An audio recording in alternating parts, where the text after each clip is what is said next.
Herkes temizlik ekibi gelmesin. Biz burada 20 kişilik bir ekiple, bir grupla biz burada gereken müdahaleyi yapıyoruz, bilginiz olsun. Yine aynı saatlerde gece geç saatlere kadar 4 tane bağımız yukarıdaki bağlardan ki yangınları söndürdük. Şimdi buradaki bağların çoğu hepsi makine verilmemiş.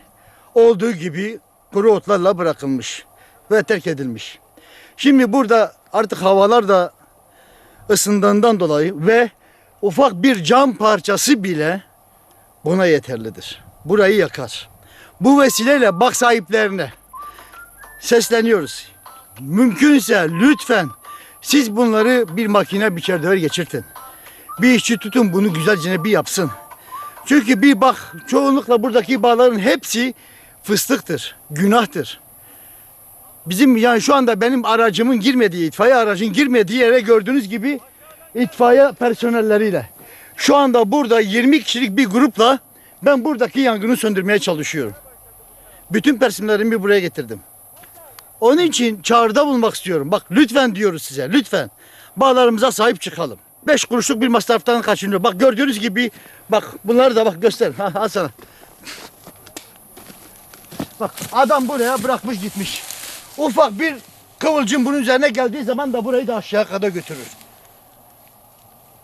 Onun için artık bu bağ sahiplerine tekrar söylüyorum. Yapsınlar yani, yapsınlar yani. Her sene bu zamanlarda biz burada yangına geliyoruz. Yapmıyorlarsa biz Sayın Valimize bunda da ricada bulunacağız yani. Sayın Valimiz buna bir el atsın. Bak sahipleri, arazi sahipleri biçerlerini yapıldıktan sonra ateşe vermesinler. Günahtır. Oradaki hayvanla yaşayan hayvanlara yazıktır. Ama bir şişelerden bir tanesini de bana. Abi 2 tane getirdik. Abi ha!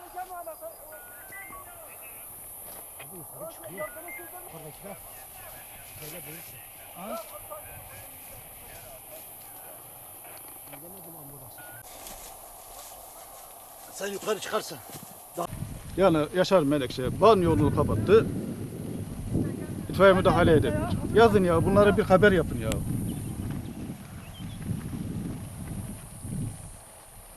Sürmemişim ben çarpısını yoksa. Yok ya, yetişmedim ya. Vallahi biz de öyle. Bir ay boyunca adam aradık bulamadık.